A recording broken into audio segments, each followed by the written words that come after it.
What have I learned from the process of publishing this book? I feel like there are so many things to be learned from going through the publishing process. It's kind of like an MFA in itself or a 4-year college in itself, especially when, like me, you go through the process first with a book that isn't published, that doesn't sell.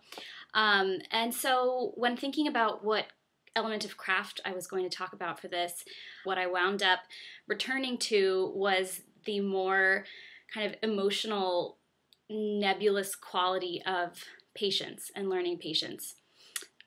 This was a really big deal for me because I've always put a lot of pressure on myself to do things now. I think I always imagined that whatever project I was working on at the time would be the one I went all the way with, the one that was published as my first novel. And I probably thought that since I was 15 or 16 years old, writing these absolutely horrible novels that I can't even go back and look at now. And so I think through the years, and admittedly I'm still on the younger end of things, so I totally recognize that, but through this process, it's impossible not to learn humility, and it's impossible not to learn patience. I started out in my publishing journey with a book that I wrote during the MFA, and it was kind of a collection of stories that I had haphazardly stitched together to become a novel. And that story collection did wind up connecting me with an agent, and she tried to sell that, sent it out to about 19, 20 editors, and everyone passed. And I was devastated. I had thought that getting the agent was the hard part, and I certainly knew how difficult it was to publish a novel, especially in this publishing climate. It's really tough, especially for a debut, but I think I still wasn't prepared for that feeling of loss and having kind of the wind knocked out of you.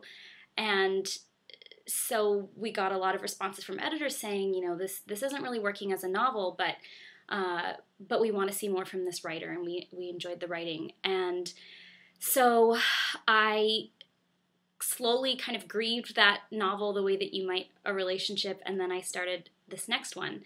And I recently saw a writer who I really admire say on Twitter or some online medium like that, that if there's one thing you have to have as a writer, it's the ability to be always waiting on something and to be okay with that.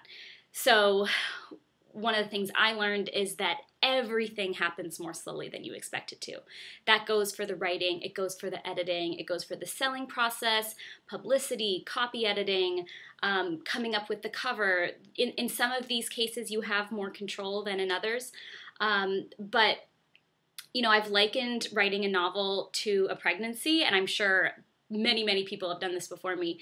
But what I learned is that it's not like a 9-month human pregnancy. It's like an elephant pregnancy, which I think lasts 2.5 years or something like that. And so connected with that, I think you have to love that novel so, so much, because you will be with it for years. Even after you're done writing it, you're going to be proofreading it. I mean, I've probably read this novel dozens of times, and at this point, I'm pretty sick of it.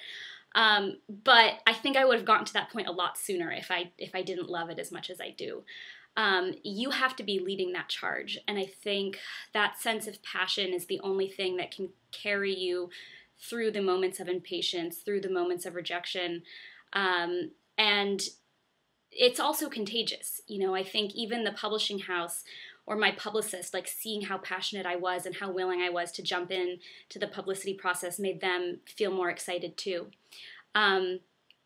So I'm still not great at being patient. I think I'm learning and I'm getting better, and I'm realizing that I have so much to learn from each step of this process, and the more I can sit with it and kind of withstand the discomfort of feeling like I'm ready, I've worked on this for so long, I want it to get out there, the better writer I become, the more receptive I am to soaking in everything that this has to offer. So it's still a process, and it never ends.